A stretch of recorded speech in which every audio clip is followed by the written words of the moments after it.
I bring greetings in the matchless name of our Lord and Savior Jesus Christ from City Life Fellowship. मैं प्रभु यीशु मसीह के नाम से आप सभी का अभिनंदन करता हूँ और अपने चर्च की ओर से आप सभी का स्वागत करता हूँ। In this morning, it's our honor and privilege to serve God.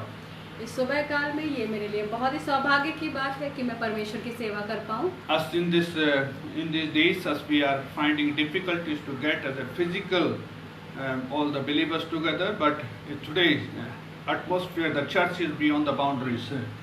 इस समय जब हम देखते हैं कि काफ़ी समस्याओं को अपने जीवन में पाते हैं कि हम एक साथ एकत्रित नहीं हो पा रहे हैं एक वास्तविक और शारीरिक रूप में, लेकिन हम जो कलीसिया को देखते हैं वो इस दीवारों से भी दीवारों के भी बाहर, beyond the boundaries, beyond the walls. हाँ, दीवारों से भी बाहर चली गई है।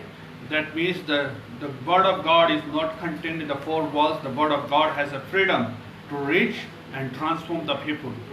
परमेश्वर के वचन में जो सामर्थ्य है ये सिर्फ चार दीवारी के अंदर ही नहीं है, लेकिन परमेश्वर में जो उसके वचन में जो सामर्थ्य है कि वो बाहर जाए और लोगों तक पहुंचे और लोगों को बदले।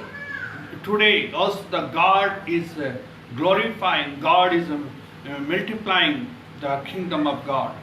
आज परमेश्वर की महिमा हो रही है, परमेश्वर के कार्य बढ़ रहे हैं, परमेश्वर के राज्य में लोग शामिल हो रहे हैं, परमेश्वर का राज्य बढ़ रहा है। Though it is the difficulties, especially the new believers, those who they don't have a physical access, they don't have a physical interaction with the co-believers. So, but still, they have to be patient. They have to give more weight to the Word of God, and we have to cling to God.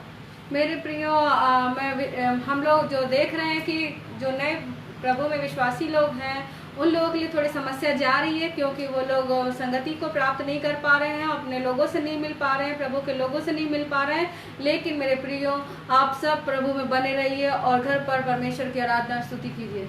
Always find the reason to praise our God. हमेशा हमें एक जरिया ढूंढना है कि हम कैसे परमेश्वर की आराधना करें। And in this morning, again we come together in the house of God and glorify His name. इस सुबह काल में हम सब एक साथ फिर से एकत्रित होते हैं परमेश्वर के भवन में और परमेश्वर की महिमा करने के लिए। This morning I will speak a very important subject which is very relevant to all of us. इस सुबह काल में मैं आपको बहुत महत्वपूर्ण विषय पर बात करना चाहता हूँ। Especially because we live in a community, we live in a society, and when we live in society, you can anytime anybody can ask you some questions as a believer of Christ. जिस प्रकार से हम इस समाज में रहते हैं और सामाजिक लोगों के बीच में रहते हैं, कभी भी हमसे कोई व्यक्ति या कोई लोग हमसे कुछ क्वेश्चन, कोई सवालों को पूछ सकते हैं। Before coming to Christ, the people may not asking you many questions, but after coming to Christ, there will be many people will be asking you questions. जब हम परमेश्वर में नहीं थे उस समय हमारे ऊपर कोई ध्यान नहीं देता था, लेकिन जब हम प्रभु में हैं और उसको जानते हैं तो लोगों के अंदर एक जिज्ञासा है और वो आपसे तमाम तरह के सवाल कर सकते हैं। And the Apostle Peter teaches that we should be ready to give answer for whoever asks about our faith. जो प्रेरित पतरस है वो कहता है कि हमेशा हमें तैयार रहना है कि जब कोई हमसे प्रश्नों को पूछे और हम उसका उत्तर देने के लिए तैयार रहना है। So today is my topic because there will be many times you interact with the people and the people ask you because they always see that you go to church, you always go for cottage meeting, you always go for fasting prayer. So people ask you, why do you pray or how do you pray? मेरे प्रियो, कई बार ऐसा हुआ होगा आपके जीवन में कि बहुत से लोगों ने आपसे कुछ प्रश्न पूछे होंगे, क्योंकि आप आराधना में जाते हैं और कॉटेज मीटिंग में जाते हैं, अपने लोगों से मिलते हैं, तो इसीलिए आपसे शायद ये सवाल पूछेंगे कि आप क्यों प्रार्थना करते हो, कैसे प्रार्थना करते हैं। And I would like to tell you in this morning 3 reasons why to pray. इस सुबह काल में आज मैं 3 महत्वपूर्ण बातों को बताना चाहता हूँ क्योंकि हम प्रार्थना क्यों करते हैं। And let's read one scripture where the scripture demands from us that we should pray. आइए हम वचन की ओर जाएं और हम वहाँ पढ़ेंगे कि हमें प्रार्थना क्यों करनी है। We will read the First Thessalonians chapter 5 verse 17. हम पहला थिस्सलुनीकियों 5वां अध्याय का 17 वचन पढ़ेंगे। Yeah, it says pray without ceasing. निरंतर प्रार्थना करो। The different translation, different word is has been fixed, but if you read some other translation, we say continuously prayer, or some other translation pray constantly. That type of words this you will find. हम अलग अलग जब Bible उठाते हैं और उसके अलग अलग ट्रांसलेशन हैं, जो वहाँ पर सब इस तरीके से लिखा है, निरंतर प्रार्थना करो और लगातार प्रार्थना करो। Apostle Paul teaches that he tells that pray without ceasing. प्रेरित पौलुस हमें सिखाता है और बताता है कि हमें निरंतर प्रार्थना करना है। This epistle of Thessalonians written by Apostle Paul, ये जो थिस्सलुनीकियों की पत्री है, ये प्रेरित पौलुस के द्वारा लिखी गई है। that he wrote this letter to the believers of the city in Thessalonica they used to live. For them he writes this letter. और थिस्सलुनीके सिटी शहर के लिए प्रेरित पौलुस ने ये पत्री को लिखा है। Of course, the Apostle Paul wrote this letter to the church of Thessalonica, but still it is applicable to all the believers of the universe. यहाँ के पौलुस ने ये पत्री थिस्सलुनीकियों के विश्वासियों के लिए लिखी है, लेकिन ये हम सब के लिए महत्वपूर्ण है। It is written approximately AD 51. AD 51. ये लगभग 51 ईस्वी में लिखी गई है। And this is the earliest letter of Apostle Paul. ये सबसे पहला अपोस्टल पॉल का पत्री है। Apostle Paul has written approximately 40 letters. और जो प्रेरित पौलुस है उसने लगभग 14 पत्री लिखी हैं। And in that, when we read, this is the first letter of Apostle Paul. और जब पढ़ते हैं, ये उसका पहला पत्री है जो अपोस्टल पॉल ने लिखा है। According to the chronology, the Romans is the first, but according to the timeline or according to the dates, the Thessalonians, the first Thessalonians, the first letter of Apostle Paul. और जब हम उसका मतलब कि एक श्रृंखला को देखते हैं तो उसमें रोमियो की पत्री पहली है, लेकिन जब उसके मतलब कि उसको डेट को देखते हैं तो उसके हिसाब से थिस्सलुनीकियों की पत्री पहला है। We have to be grateful to God for divinely place every books of the Bible systematically for you and me to have important things in the Bible. हमें परमेश्वर का धन्यवाद करना है कि हर एक पत्री, हर एक किताब जो परमेश्वर के प्रेरणा के द्वारा लिखी गई, वो बहुत ही अद्भुत रीति से व्यवस्थित की गई। When we read the Genesis is not the first book of the Bible. The book of Job is the first book, but because it is the human's questions, the God knows the heart, and God placed the book first in the Genesis chapter. Genesis as a first book of the Old Testament. जब हम पुराने नियम में उत्पत्ति की किताब को देखते हैं, लेकिन मेरे प्रियो, उत्पत्ति की किताब पहली किताब नहीं है। पहली किताब अय्यूब की किताब है। लेकिन सभी के सवाल ये होते हैं जब हम साधारण तौर से देखते हैं कि ये सृष्टि की रचना कैसे हुई, क्या हुआ, इसलिए ये बुक की व्यवस्था इस प्रकार से की गई है। Every human has desire to know how the things came to this world and how he or she was created. हर एक मनुष्य के अंदर ये जिज्ञासा है कि ये संसार कैसे बनाया गया और हम और आप कैसे बनाए गए। And it has been described very well that human as a man has been created in the God's own image and likeness. हमारे प्रभु के वचन में बहुत ही अद्भुत रीति से मतलब कि बताया गया है कि परमेश्वर ने मनुष्य की रचना अपने ही स्वरूप में की है। God breathed His own breath in the man, and man became a living being. परमेश्वर ने अपनी श्वास को मनुष्य में फूंका और वह एक जीवित प्राणी बन के गए। So it became this is what the Genesis required. It's the need of a human being. That's the reason the Holy Spirit placed this book as the first book of the Old Testament. इसीलिए उत्पत्ति की किताब पहले रखी गई ताकि मनुष्य समझ पाए, हम सब समझ पाए कि किस प्रकार से इस पृथ्वी। According to date, it may not be first, but according to date, it may be somewhere in the middle. But because the requirement of a human, the God placed it first.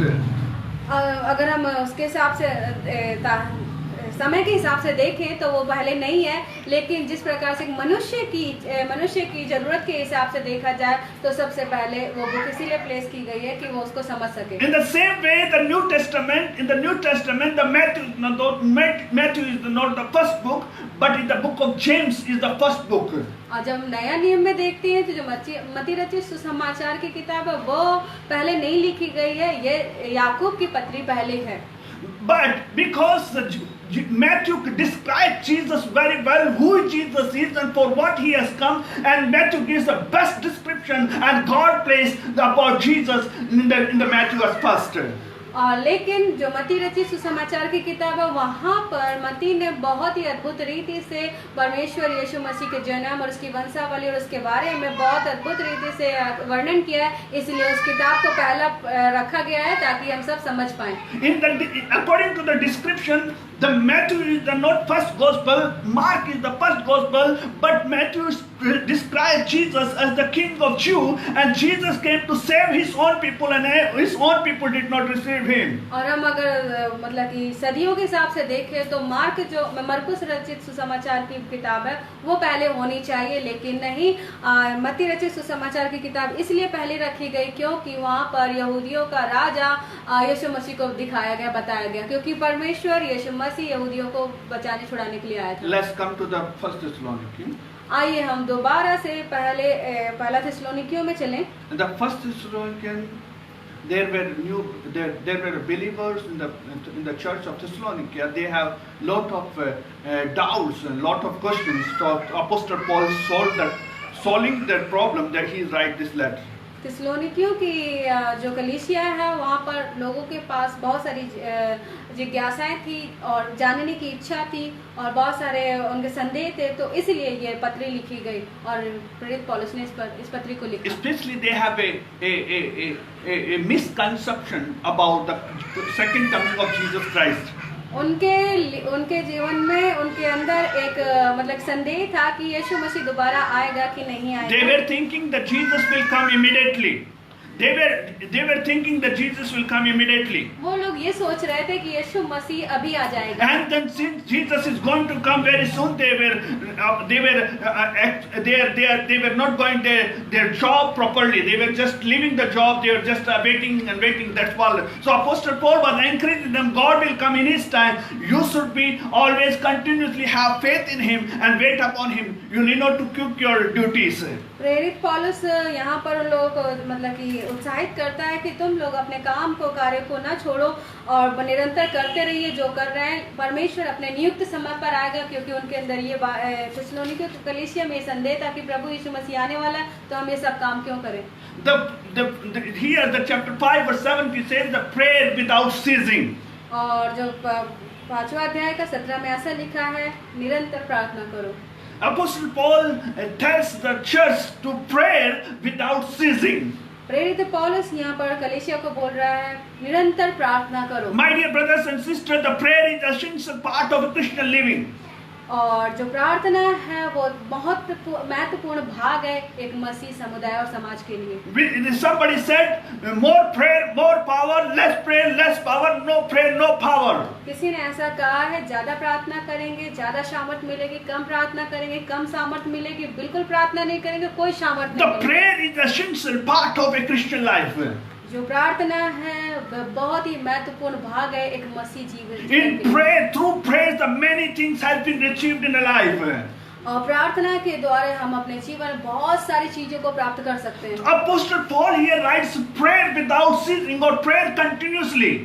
प्रेरित पौलुस यहाँ पर लिखता है कि निरंतर प्रार्थना करो, बिना रुके हुए प्रार्थना करो। Now my question is it possible for you and me to have a continuous prayer for 24 hours? अब हमारे सामने एक सवाल उठता है कि क्या हम निरंतर प्रार्थना कर सकते हैं, बिना रुके प्रार्थना कर सकते हैं? I haven't seen yet to see a person who is praying 24 hours on knee or lifting hands or laying down or I don't know. I have not seen yet. I'm yet to see the people like that. मैंने अभी तक ऐसे व्यक्तियों को नहीं देखा है कि जो 24 घंटे एक ही जगह बैठ करके प्रार्थना करते रहे हो। When Apostle Paul says that you have to pray continuously, जब प्रेरित पौलुस यहाँ पर बोल रहा है कि तुम निरंतर प्रार्थना करो, he understands it's not easy to be on knee for 24 hours or continuously. और ये एक साधारण बात नहीं है कि हम 24 घंटे अपने घुटनों पर या बराबर ऐसे बैठ के प्रार्थना करते रहे। But it is possible to have prayerful attitude for 24 hours. लेकिन ये संभव है हमारे जीवन में कि हम 24 घंटे एक प्रार्थना स्वभाव बना सकते हैं। You should develop a attitude.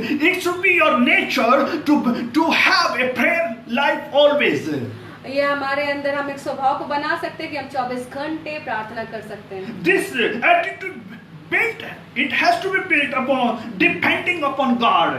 और ये स्वभाव है जो कि हम हमेशा निरंतर अपने परमेश्वर पर आश्रित हो सकते हैं। Prayer means you should have always depend upon God. हमें परमेश्वर पर निरंतर आश्रित रहना है। You have to lean upon God. हमें परमेश्वर पर मतलब कि भरोसा रखना है। Realize of His presence everywhere. हम उसकी उपस्थिति को हर जगह महसूस कर सकते हैं। Think that every time, whatever you do, wherever you go, that God is with you. That His presence is surrounded you. You are engulfed with His presence. मेरे प्रियो, जहाँ कहीं भी हम जाते हैं, कहीं भी हो, लेकिन हमेशा हमें महसूस करना कि हमारे चारों तरफ परमेश्वर हमें अपने बाहों में छिपाए हुए हैं। You should have an attitude to obey God fully. हमें ये एक स्वभाव बनाना है और हमें हमेशा परमेश्वर के आज्ञाकारिता में जीना है। It is not the action, it is an attitude to have in life. ये कोई एक क्रिया नहीं है, लेकिन हमारे अंदर एक स्वभाव बन जाए। It is not possible for me to be 24 hours on the knee. ये हमारे लिए संभव नहीं कि हम 24 घंटे घुटनों के बल बैठें। But definitely I can have an attitude. I can thank God. I can praise God. I can lean upon Him. I can lift His name. I'm willing to obey Him fully. ये जरूरी नहीं कि हम 24 घंटे घुटनों में बैठे, लेकिन हम ये जरूर ऐसा हो सकता है कि हम परमेश्वर को धन्यवाद दे सकते हैं, परमेश्वर के लिए अपना समय दे सकते हैं, परमेश्वर के लिए अपना आराधना कर सकते हैं और हर समय उसको धन्यवाद देते हुए एक ऐसा स्वभाव बना सकते हैं। Dear friends, मेरे प्रियो, you should develop a attitude of prayer frequently. लगातार। हम लगातार प्रार्थना का स्वभाव बना सकते हैं। You should also develop a attitude of prayer occasionally. और हम ये भी कि जो समय नियुक्त समय पर भी प्रार्थना करने का स्वभाव बना सकते हैं। You can also pray a short. और हम एक छोटी प्रार्थना का भी स्वभाव बना सकते हैं। You should know where to pray, how to pray. और मेरे प्रिय, हम सबको जानना जरूरी है कि हमें कहाँ प्रार्थना करनी और कैसे प्रार्थना करनी। I would like to tell you one illustration. मैं आपको एक छोटी घटना बताना चाहता हूँ। One time, one old lady used to come to the church. एक बार एक वृद्ध स्त्री चर्च में आती थी। And she was alone, and one day the pastor spoke to his wife and said, "Why don't we serve today meal to her home?" एक दिन पासवान ने बोला अपनी पत्नी से कि ये जो बूढ़ी औरत है, इसके लिए आज हम लोग खाना क्यों ना। She is alone. Let's serve her today food. और ये अकेली है, इसलिए आइए हम सब लोग मिलके खाना खाएंगे। And then after meeting they said, "Auntie, today join us with the meal." And then they came to table. The food was served. और मतलब प्रार्थना सभा के बाद में उन्होंने उस वृद्ध स्त्री को बुलाया और कहा जब हमारे साथ खाना खाएंगे, और उन्होंने खाना खाया। And when the food was served, और जब ये खाना परोसा गया, and the pastor asked, "Auntie, would you please pray for the meal?" Paswan ji ने कहा कि आप भोजन के लिए प्रार्थना करें। She began to pray. उसने प्रार्थना करना शुरू किया। She began to pray for the church. उसने चर्च के लिए प्रार्थना She करना began शुरू to किया। pray for the pastor. Pastor के लिए प्रार्थना किया। She began to pray for the state. उसने देश के लिए, शहर के लिए And प्रार्थना she की। began praying and praying and praying. और वो प्रार्थना करती गई। And in between, what happened? और उसके बीच में क्या हुआ? Pastor just opened eyes and say amen, and just began to eat, and when she finished her prayer, almost the half meal was finished for pastors. जब उसने अपनी आंखें खोली तो वहाँ पर देखा कि पासवान ने आधा खाना खा चुके थे। Then she looked at and amazed by how the pastor began before. और वह सोचने लगी, यार ये पास्टर ने पहले से कैसे खाना खा लिया। Pastor said to auntie, pastor ने आंटी से बोला, "Auntie, when you were praying in the China, at that time I started eating my food." जब आप चाइना के लिए प्रार्थना कर रहे थे, उसी समय मैंने अपना खाना शुरू किया था। Dear friends, you should know where to pray and how to pray. मेरे प्रियो, आपको ये समझना है कहाँ कैसे प्रार्थना करनी है। When you pray for a meal, you should know it has to be prayed very short word. और अगर हम खाने के लिए प्रार्थना करें तो उसको एक संक्षिप्त में प्रार्थना करनी है। When you pray for the somebody died in the funeral service, don't pray for long prayer. Prayer is short for the peace of the family prayer. और जब हमें अगर कोई जिसके घर में दुखद समाचार है या कोई मृत्यु हो गई है, उनके लिए प्रार्थना करें तो एक संक्षिप्त में और शांति भाव का प्रार्थना करें। Dear friends, मेरे प्रियो, you should have an attitude of prayer. हमारे जीवन में प्रार्थना का स्वभाव बन जाए। We live in a community, we can expect a question from anywhere. हम एक समाज में रहते हैं और कहीं से भी हम कुछ सवालों को Have you ever faced questions like these that how do you pray? Let me know. कभी आपने ऐसा अपने जीवन में पाया है कि आप कैसे प्रार्थना करते हैं? जरा हमें भी बताइए। I have faced few times. मैंने ऐसे क्वेश्चंस को अपने सवालों को अपने जीवन में पाया है। Especially when we are new believers, we have such kind of questions many times. और जब हम नए प्रभु में विश्वास में बढ़ते हैं तब ऐसे सवाल हमारे जीवन में I would like आते to हैं। bring, when somebody asks you why to pray, I want to bring a 3 answer for these questions. और आप अगर कोई ऐसे सवाल पूछता है आप क्यों प्रार्थना करते हो, उसके लिए मैं आपके सामने 3 जवाबों को देना चाहता हूँ, बताना चाहता हूँ। 3 reasons why we pray. 3 बातें कि हम प्रार्थना क्यों करते हैं। Let me put again the title, 3 reasons why we pray. ये जो एक हमारे आज का संदेश का शीर्षक है कि 3 बातें जो कि बहुत महत्वपूर्ण है और हम प्रार्थना क्यों करते हैं। Apostle Paul tells that we should pray continuously, but why we need to? There are 3 reasons you and I need to pray in prayer. Why we pray? हम क्यों प्रार्थना करें? उसके 3 कारण. हाँ, उसके 3 कारण। The first reason पहला कारण why we need to pray, हमें क्यों प्रार्थना करनी चाहिए। it has first reason. ये पहला कारण है हमें क्यों प्रार्थना करनी चाहिए। The first reason is because prayer has a great history. प्रार्थना हम ये पहला कारण ये है कि जो प्रार्थना है वो बहुत ही हमारे मतलब कि प्रार्थना का बहुत बड़ा इतिहास है। प्रार्थना का बहुत बड़ा इतिहास The है। prayer has a great history. प्रार्थना का बहुत बड़ा इतिहास है। Why you and I need to pray? Because the prayer has a great history in this scripture in the Bible. Bible में जब हम पढ़ते हैं तो हमें प्रार्थना का एक बहुत बड़ा इतिहास को देखते हैं। From Genesis to Revelation, उत्पत्ति से लेके प्रकाशित वाक्य तक। when you read from Genesis to Revelation, you find there are men and women of God who prayed before God and God answered them. हम उत्पत्ति से लेके प्रकाशित वाक्य तक अगर पढ़ते हैं तो जहाँ पर हम देखते हैं कि बहुत से प्रभु के दास और दासियों ने प्रार्थना किया और उत्तर मिला। If you go to Abraham prayed to God. He built an altar for the Lord. और जब अब्राहम को देखते हैं वो अब्राहम प्रभु से प्रार्थना करता है, उसके लिए वेदी बनाता है। If you ask Abel offer the Lord.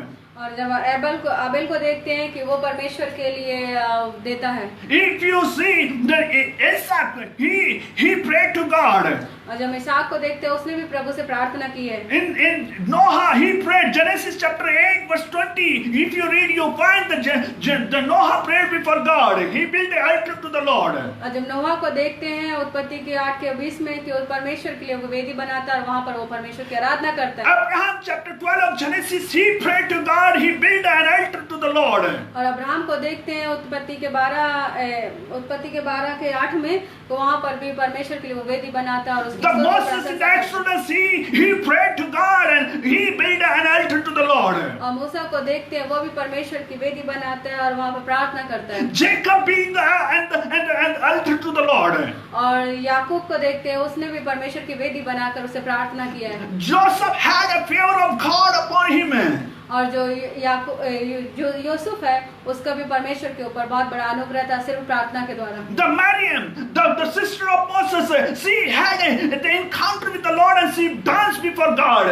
और जो मिरियम थी जो मूसा की बहन थी उसने भी परमेश्वर को चखा और उसके लिए नाची गाई और उसकी प्रशंसा किया। The Hannah, the mother of Samuel, she prayed earnestly to the Lord. God bless me with a child, and God responded rejected her. और जो हन्ना थी सामुएल नबी की उसका माता, उसने भी बहुत ही दिल की गहराइयों से परमेश्वर को धन्यवाद दिया, प्रार्थना की और उसको एक बच्चे के साथ आशीष मिली।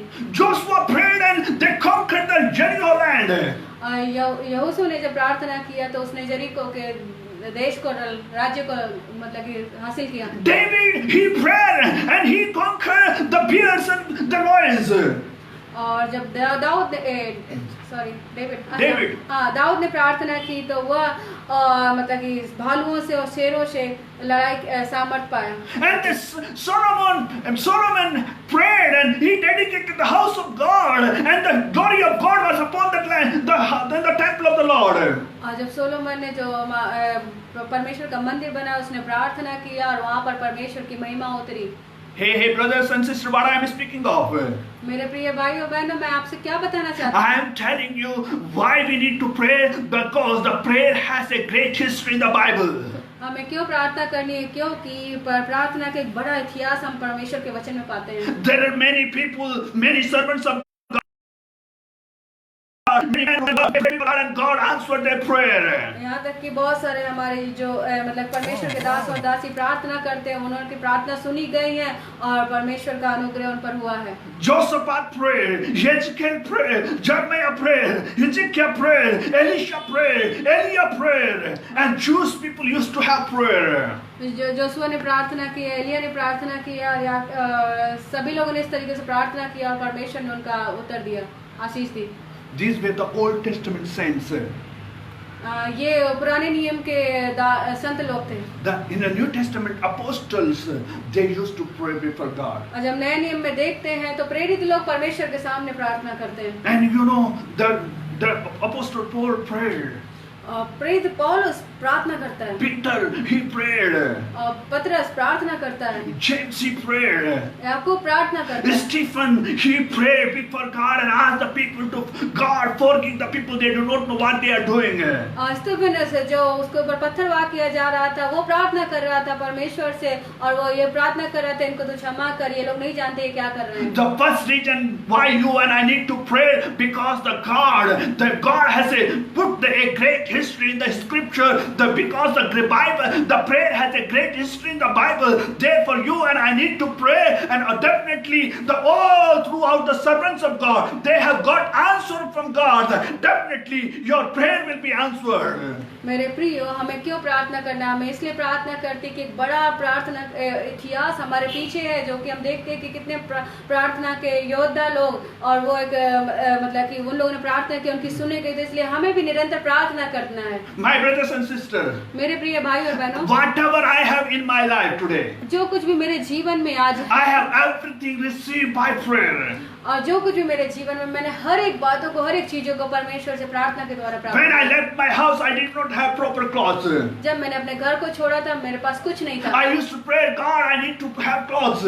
मैं कपड़ों के लिए प्रार्थना करता कि परमेश्वर मुझे कपड़े चाहिए। I didn't have proper shoes. मेरे पास जूते नहीं थे। I prayed, God, I need shoes. मैंने जूतों के लिए प्रार्थना की। God bless me with the shoes.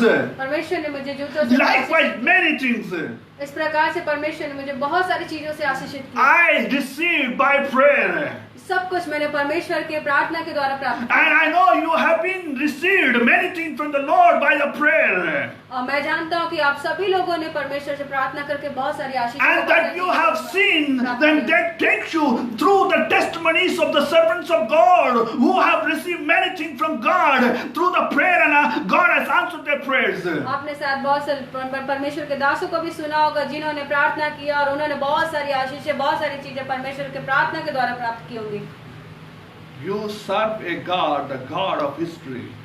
आप उस परमेश्वर की सेवा करते हैं जो वो परमेश्वर, वो महान और एक मतलब इतिहास का परमेश्वर है। God never do, or God never show a partiality.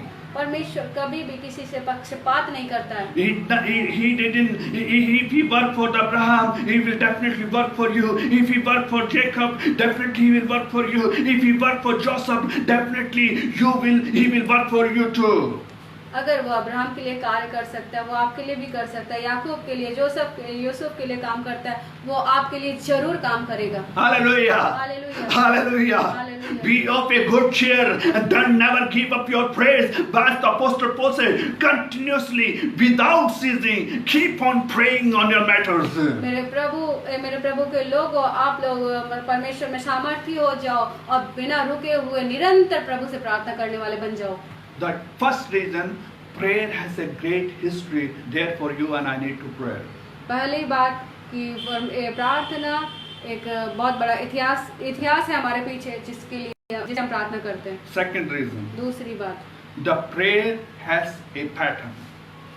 और प्रार्थना में एक व्यवस्था, Pattern में तरीका है. तरीका है। The prayer has a pattern to follow. प्रार्थना एक तरीका है, प्रार्थना करने का तरीका है। Jesus himself, our Savior, our Master, he used to pray. यीशु मसीह जो हमारा स्वर्गीय पिता है, वो प्रार्थना करता था। Jesus set us a model for us to pray. यीशु मसीह ने एक बहुत बड़ा उदाहरण हमारे लिए छोड़ा, For प्रार्थना किया। For you, nobody can be your model.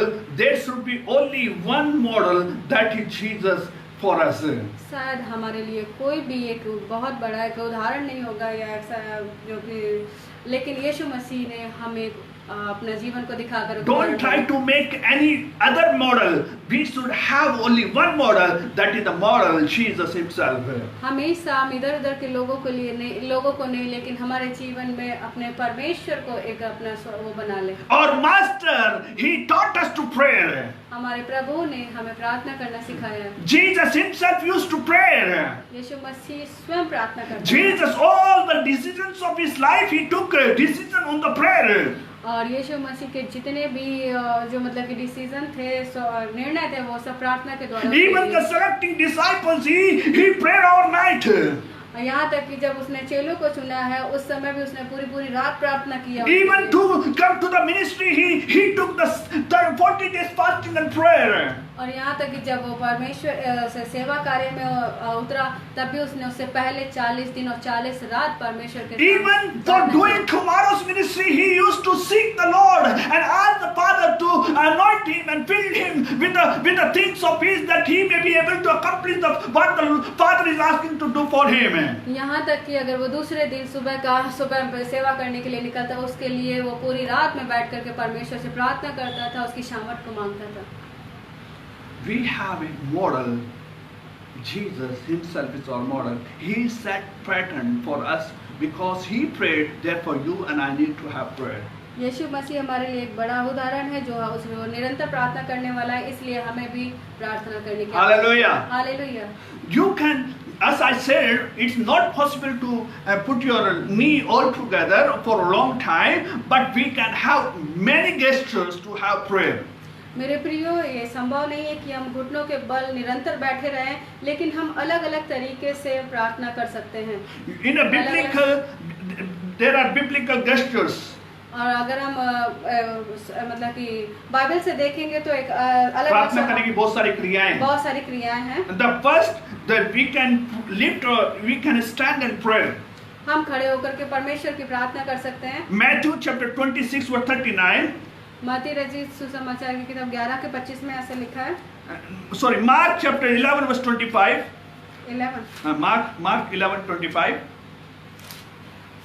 Mark 11:25. Yeah. 11:25. Yeah. और जब कभी तुम खड़े होकर प्रार्थना करो, तो यदि तुम्हारे मन में किसी के प्रति कुछ विरोध है, तो क्षमा करो, जिससे कि तुम्हारा पिता। That means we can stand and pray. इसका मतलब ये है कि हम खड़े होकर के प्रार्थना कर सकते हैं। You can lift your hands and pray. हम अपने हाथों को उठाकर प्रार्थना कर सकते हैं। You can spread your hands. हम अपने हाथों को फैलाकर परमेश्वर के First Timothy chapter 2 verse 8. पहला Timothy 2 verse 8. 2:8। And there you can spread your hands and pray. 2:8 में इस प्रकार से लिखा है, इसलिए मैं चाहता हूँ कि हर स्थान पर पुरुष पहला Timothy. Yeah. Therefore, 2 verse 8.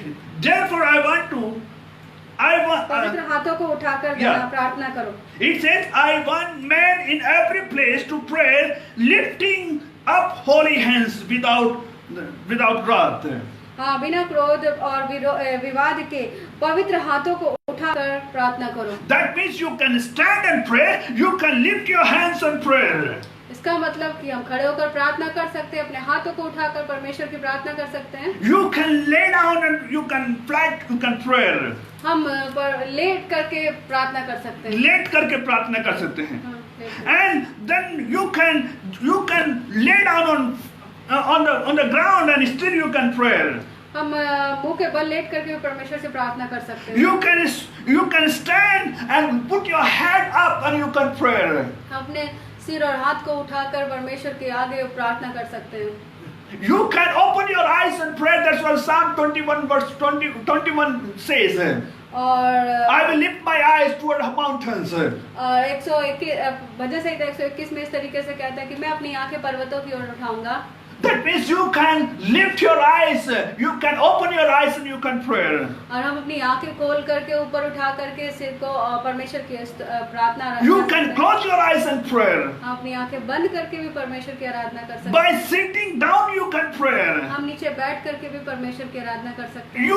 By kneeling down you can pray. हम घुटनों के बल बैठ करके भी परमेश्वर By की आराधना walking कर you सकते हैं। can pray. हम चलते हुए परमेश्वर You के can लिए by प्रार्थना going कर down सकते you can pray. हैं। हम परमेश्वर से झुक करके भी प्रार्थना कर सकते हैं। These are all the gestures. ये एक हर तरीके के डिफरेंट अलग अलग स्वभाव हैं, क्रियाएं हैं। You can use whatever gestures you want, but only thing, the principle is you must have attitude of prayer. इनमें से आप कोई भी क्रियाएं किसी प्रकार के स्वभाव को अपने जीवन में ले सकते हैं, लेकिन हमारा सबसे महत्वपूर्ण बात यह है कि हमारे परमेश्वर की प्रार्थना, परमेश्वर की आराधना हो और हम उससे प्रार्थना करें। These gestures all mean that you are always having relationship with God.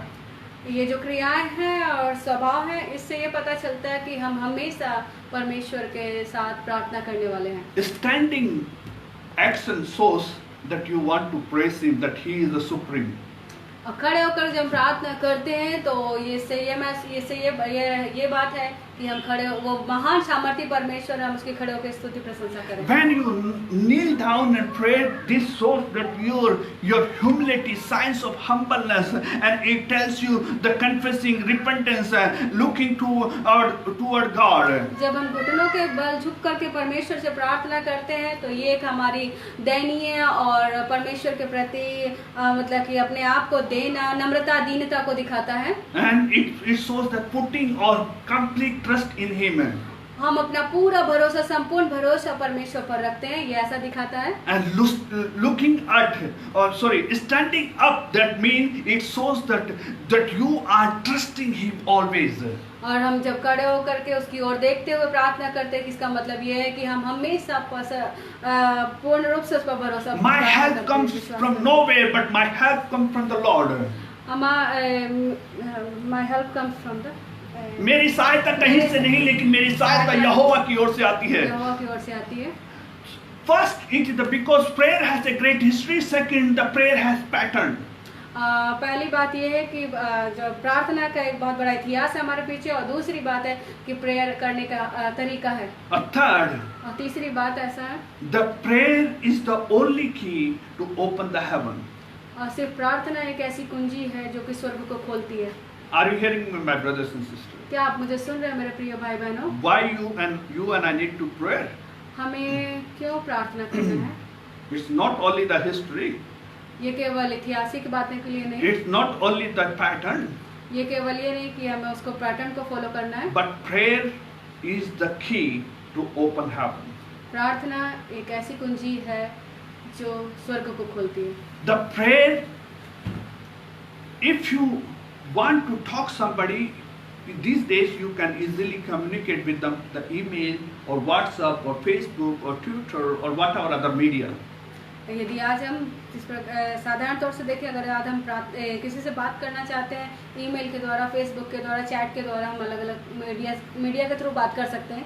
But to talk to God, लेकिन अगर हमें परमेश्वर से बात करनी है, but to speak to Heavenly Father, यदि हमें स्वर्गीय पिता से बात करनी है to speak to the God of universe, और उस स्वर्ग मतलब कि हमारे स्वर्गीय पिता से बात करनी है, so there is only one single way to speak to Him, that through the prayer. सिर्फ एक ही रास्ता है जो कि वो है प्रार्थना। The prayer is the only communication or only way to communicate God. प्रार्थना ही एक जरिया है जो कि हम परमेश्वर से उससे वार्तालाप कर सकते हैं। There is no other alternative to speak to God. The only one way we have to speak to God and have the communication with God, that is only prayer. और कोई रास्ता नहीं है, सिर्फ परमेश्वर प्रार्थना ही एक परमेश्वर से बात करने के लिए रास्ता। What happens when we pray? क्या होता है जब हम प्रार्थना करते हैं? Prayer connects us to God. प्रार्थना परमेश्वर से हमें जोड़ती है। Prayer connects us to God. प्रार्थना परमेश्वर के निकट लेके आती है। You live on earth, हम पृथ्वी में रहते हैं, but when you kneel down or when you come to Him, when you begin to speak to Him, you have a divine connection to Heavenly Father. हम पृथ्वी पर रहते हैं, लेकिन जब हम परमेश्वर के आगे अपने घुटने को टेक देते हैं तो हमारा स्वर्गीय पिता के साथ में एक बड़ा संबंध बनता Let us have an intimacy with Him, that let us have a daily communication with God. हमारे जीवन में प्रतिदिन परमेश्वर के साथ एक घनिष्ठ संबंध बन जाए। Cross connects man to God. Cross connection. क्रूस जो है, अच्छा। जो मनुष्य को परमेश्वर से मिलाता है। जो क्रूस है जो मनुष्य को परमेश्वर से मिलाता है। But prayer brings answer for our supplications. और जो प्रार्थना है वो जितने भी हमारे निवेदन हम परमेश्वर के सामने रखते हैं वो हमें देती है। Through prayer only we can have answers of our prayers. सिर्फ हम प्रार्थना के ही द्वारा अपने सारे प्रार्थनाओं के उत्तर को प्राप्त कर सकते हैं। Hallelujah. Hallelujah. Prayer has a great history. प्रार्थना एक बड़ा इतिहास है। प्रार्थना का एक बड़ा इतिहास है। प्रार्थना का एक बड़ा इतिहास है। And prayer has a pattern. और प्रार्थना की एक क्रिया है। And prayer is the only key to open heaven. और प्रार्थना ही केवल एक मात्र कुंजी है जो कि स्वर्ग को खोलती है। What is prayer? I just want to start with. ये Prayer, P stands for praise for who He is and what He has done for us. जो P दर्शाता है कि वो कौन है और वह क्यों What He has done to us. और उसने हमारे लिए क्या किया है। He is the Heavenly Father and we have His name to prayer. वो हमारा स्वर्गीय पिता है और वह इसलिए हमें उसकी प्रार्थना करनी है। R stands for repent of sins and having committed. और जो R है वो हमें पश्चाताप के लिए, अपने पापों से पश्चाताप के लिए है। और Whatever sins I have done, I need to have repented. जो भी हमने पाप किए हैं उससे हमें क्षमा मतलब कि उनको अंगीकार करके उससे क्षमा प्राप्ति A stands for ask for our need. जो ए शब्द ए अक्षर है वो हम अपनी उसके लिए मतलब मेरी आवश्यकता को मांगने, कि मेरी आवश्यकताओं को पूरा हो। And Y stand for yield. My will be God's will. अच्छा, वाई जो है वो एक परमेश्वर की इच्छा को प्राप्त करने के लिए है। That means my will is God's will. कि मेरी इच्छा परमेश्वर की इच्छा हो जाए। P stand for the praising God. जो पी है वो परमेश्वर की महिमा के लिए करना। R stand for the repentance. और जो आर है वो हमें पश्चाताप के लिए बोलते हैं। A stands for the asking for our needs. और जो ए अक्षर है वो हमारी आवश्यकताओं को प्राप्त करने के And लिए। Y stands for the yielding the will of God. और वाई जो है वो परमेश्वर की इच्छा को जानने के लिए। 4 things involved in the elements of prayer. ये 4 महत्वपूर्ण There are 4 elements in the prayer. 4 महत्वपूर्ण बातें जो प्रार्थना में पाई जाती हैं। And I am very sure you will never forget it. और शायद मतलब मैं पूर्ण भरोसा रखता हूँ कि आप लोग नहीं भूलेंगे इस बात को। You just simply remember book of Acts. ये बस आपको इतना याद रखना है, बुक ऑफ एक्ट्स का बुक। हाँ, That 4 elements already fixed there. वहाँ पर 4 महत्वपूर्ण बातें हैं। A stand for the adoration. है वो Psalm 95, और भजन संहिता 95 मतलब कि 95 6. It says 95 adoration. 95 के 6। Mhm. उसके सामने ऐश्वर्य और प्रताप No. है। No. 40 95, 6. 95. वहाँ लिखा है, Come, let us worship and bow down. Let us kneel before the Lord our Maker.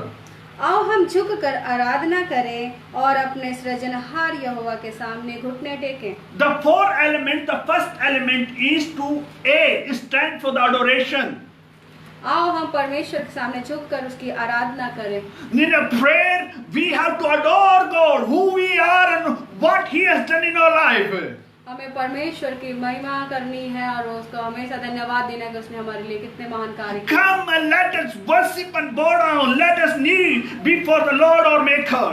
आओ हम परमेश्वर की आराधना करें और उसके सामने झुक कर अपने घुटने टेकें। And next element is C. और जो दूसरा अक्षर हम देखते हैं वो सी है। That is confession. उसका मतलब ये है कि कन्फेशन मतलब कि अंगीकार करना। हाँ, अंगीकार करना। Chapter 32 of same book, भजन संहिता 32 में verse 5. इसका Chapter 32, verse 5. chapter- It says, I acknowledge my sin to you, and my iniquities I did not hide.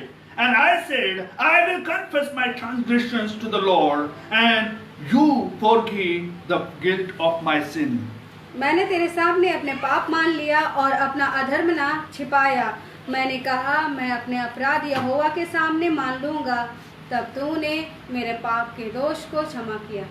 I will ask the Lord, He will forgive my sins. मैं परमेश्वर से कहूंगा मेरे पापों को तू क्षमा कर। 1 John chapter 1 verse 9. पहला 1 John chapter 1 verse 9.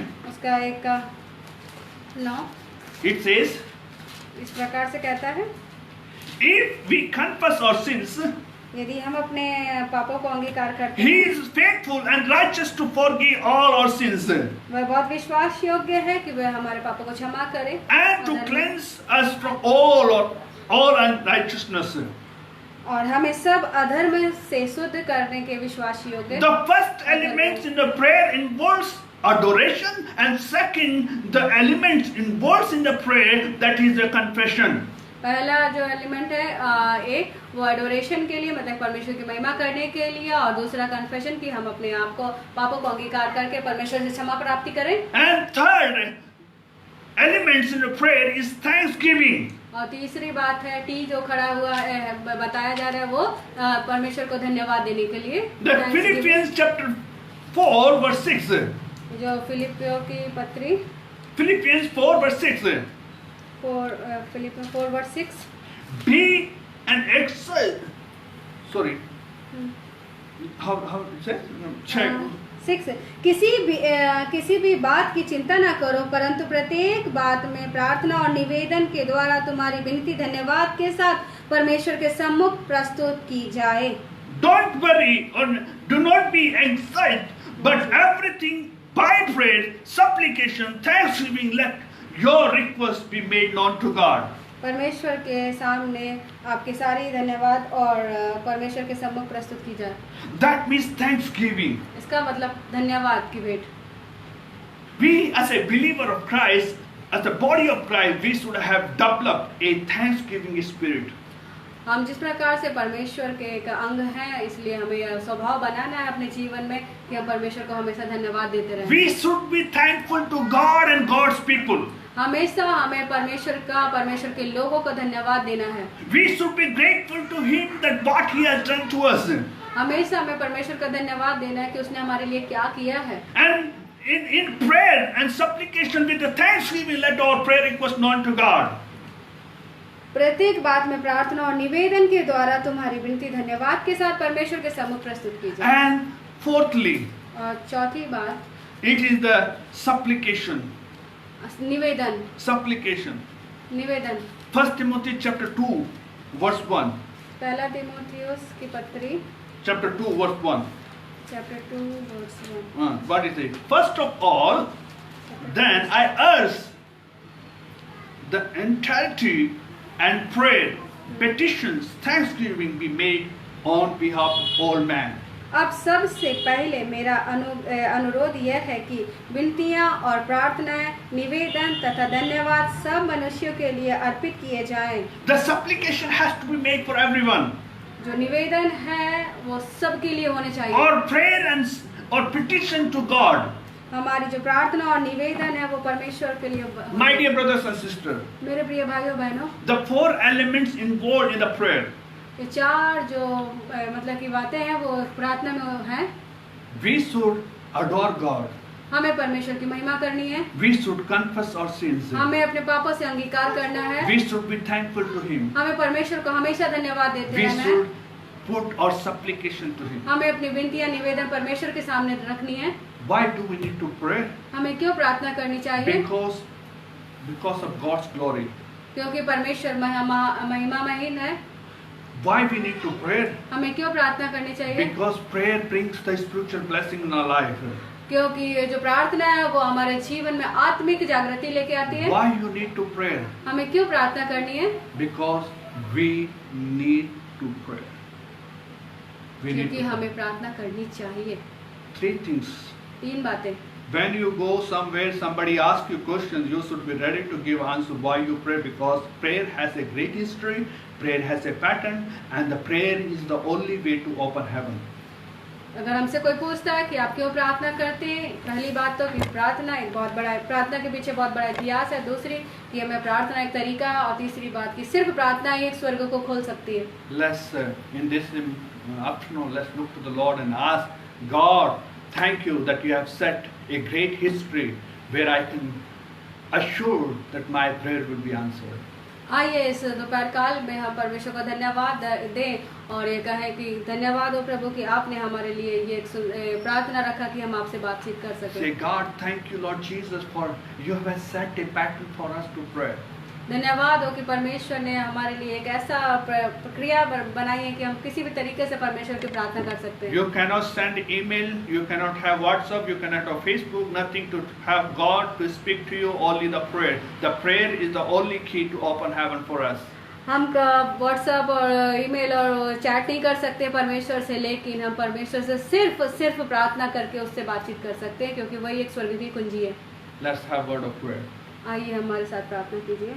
बिनती सुनने वाले, मेरे आंसू निहारने वाले, चंगाई देने वाले, स्तुति हो यीशु राजा, स्तुति हो यीशु राजा, स्तुति हो यीशु राजा। Gracious Lord, Heavenly Father, I do thank you and praise you for this wonderful afternoon. We come to your presence. Thank you, Lord, the setting all the needful subject in our lives.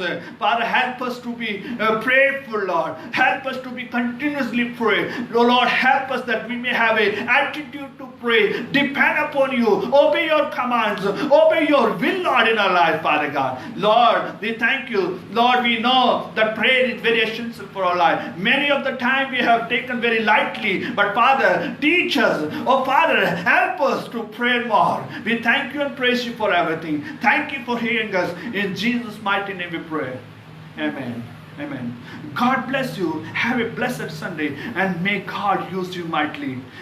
May God continuously bless you. God bless you all.